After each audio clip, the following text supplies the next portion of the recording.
this video, I'm going to take a quick look at the DSM Marshall Bravestarr unofficial toy that came out in 2025.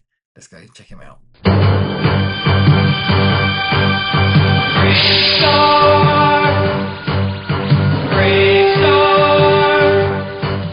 This is the unofficial Bravestarr toy that I am talking about. It came out, I believe, in 2025 by DSM. Now, there were two. There was the Bravestarr toy, and then there was Marshall. Marshall is a bit larger, has some more colour to him. Now, I got this guy from Alibaba. I really liked him, took quite a few photographs of him in my back garden or my backyard, and then I actually got a copy for Steve and for Liam from Toybox Soapbox. If you don't know Toybox Soapbox, go check out his images online. They are some fantastic toy photography. But this is Master Bravestarr. I had the original Bravestarr toy. Steve and I had Tex-Hex when we were younger, got them from a car boot sale, and then we eventually picked up Bravestarr in the early 2000s. But we watched the show. How the show only had Tex-Hex as children. I say picked up Bravestarr 20 years later on, 30 years later on. This guy came out just before he's coming up to now the 40th anniversary of Bravestarr. This is the Filmation show that was taking place, kind of like a spiritual sequel to Masters of the Universe. Not really a direct sequel, but done in a similar way through Filmation, and very similar to design for characters and things as well. Set in New Texas, deep in space, we saw Marshall Bravestarr fending off against Tex-Hex and his gang. Bravestarr rode on a horse called 3030 that could transform from horse mode into a humanoid horse character. The toys were about 9-10 inches when they came out. This guy is 7, so a lot smaller, but is far better than the original toys. Looks a lot more cartoon accurate with the color schemes, a lot more points of articulation. It's generally a better figure. I really like this toy. I had it saved for a couple of years. It's one of the figures that has just always stayed out. I had it on my desk for a while. It's been on my cupboard. I rotate my display. He always stays out. He does get a little loose on his his hat underneath, when I'll show you something later on. But it is a really cool figure. Comes with the display stand and then an additional weapon as well. I don't remember this weapon from the show. Someone has to let me know if it was actually in the show or not. I'm guessing it must have been, but I don't recognize it. I am sorry. But let's take another look, or better look, at the figure. So there is multiple points of articulation. I don't actually know how many, and it's hard to know where to start. So let's start at the bottom, I guess, and work our way up.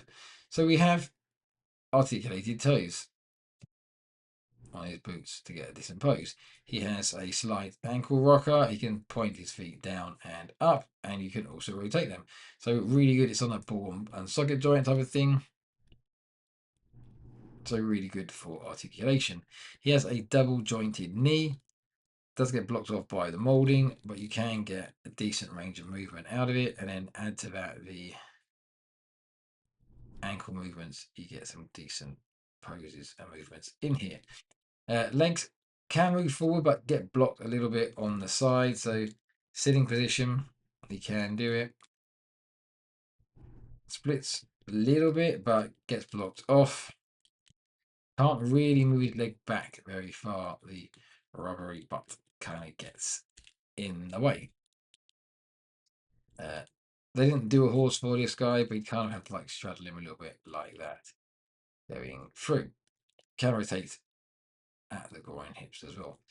Waist twists, and he has a nice stomach crunch, really good stomach crunch, actually like double crunch, and can tilt to the side as well. Dodge like that laser fire. Shoulders are pretty well articulated inside the shoulder joints. You can see again it's the ball and socket. So complete 360-degree rotation coming through. Fairly decent movement going out.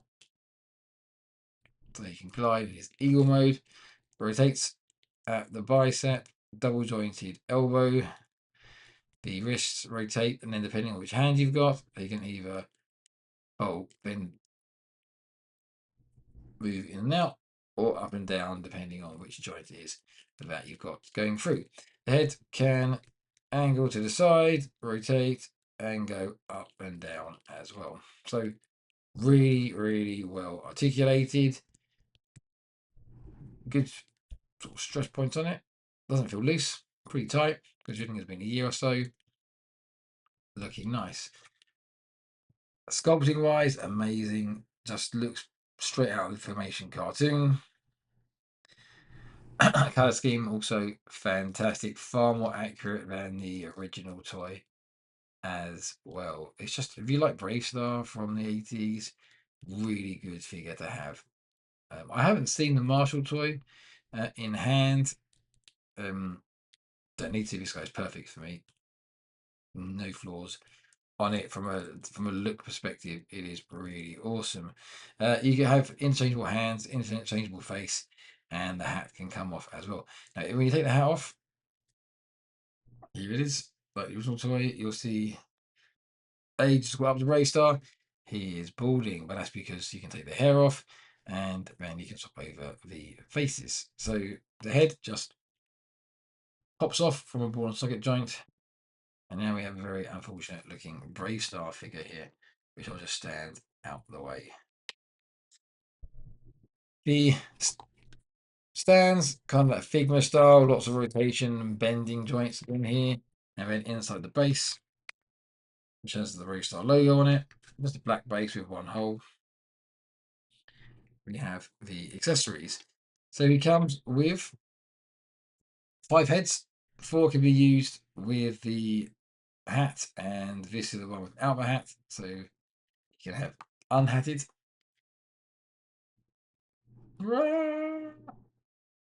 yelling mode, and then some slightly more serious.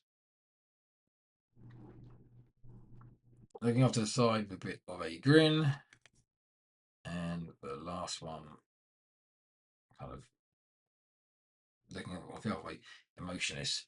Let's call it the British view. Then we have the hands. He comes with 10 sets of hands. You have the OK pose, the trigger pose, the Kung Fu grip style pose, the fist pose, and the open hand pose as well. There's actually a 6th peg on here, but he only comes with 5 hands. And for good measure, I have a carrying crystal. Now, this doesn't come with the toy. This comes with the original Bravestarr figures. They came with about 3 pieces of carrium each. But he can hold that original piece with him here. Let's get ahead without the hat on. Just pop it on.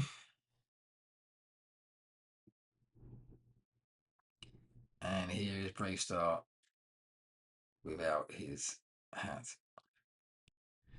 This is a fantastic toy. I really like it. As I say, I've had it out on display since I bought it. I've rotated through my display quite a bit for different toys, but this Bravestarr is one that I've just consistently had coming through. The heads have a little pole. You just pop it on. You know, have a little pop. It can be a little fiddly sometimes to get the hair in with the hat. You just rest it on, then the hat comes on top. I have found when doing this video, and this is actually my second attempt at the video because I thought to save it. When I put Bravestarr back in the cupboard, his hat did keep falling off, which was rather annoying. But here he is with his smirk look and the helmet. Just a really nice toy. So 7 inches means it is an inch taller than Star Wars Black or G.I. Joe Classifieds. So if you collect those toys, he would be a little bit taller. That's not to say that it would be out of scale. It's an inch, so it's about the size of his head. In essence, he would be, if you said that the Joe's maybe 6 foot, I guess he's 7 foot, 6 foot 8, 6 foot 6, whatever. He would just be a taller person that could go with your 6-inch figures. I haven't got any Star Wars Black. I haven't got any G.I. Joe Classifieds. Steve has one. I got Snake Eyes for him in the UK, but we didn't want to go down the route of buying G.I. Joe Classifieds because we didn't want to get all of them. And there's just no space and no money. and other things that we rather spend our money on, like visionaries. So this guy is great for me. I'd like to have had a Tex-X to have gone with him. We have the original Tex-X. I've got him downstairs in a box in my garage along with the original Bravestarr.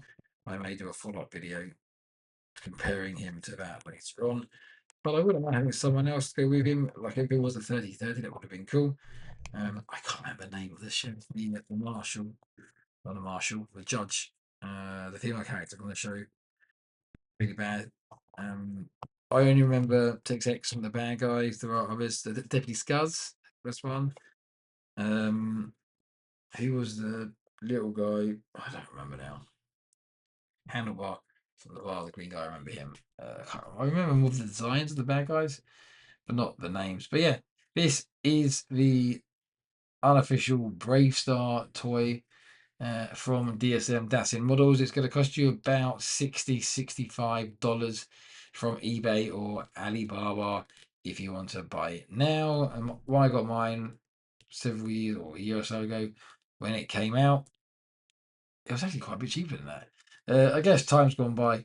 It is an amazing toy. If you have any recollection of Bravestarr and you want a Bravestarr toy in your collection, I highly, highly recommend this figure. It's really nice to look at, really nice to play with, posable. It is pretty awesome. Even Mia likes to look at it. She doesn't know anything about Bravestarr. She's seen part of the original like movie, the preview part, but never really sort of finished it off. I want to try and see if I can get her to watch it again. But yeah, this is DSM Bravestarr. I think it's really nice. Let me know what you think, and I'll catch you on another video. In a distant time and faraway place, the planet of New Texas floats deep in space. Sky of three suns, land of precious ore, the carrier march brought outlaws by the score.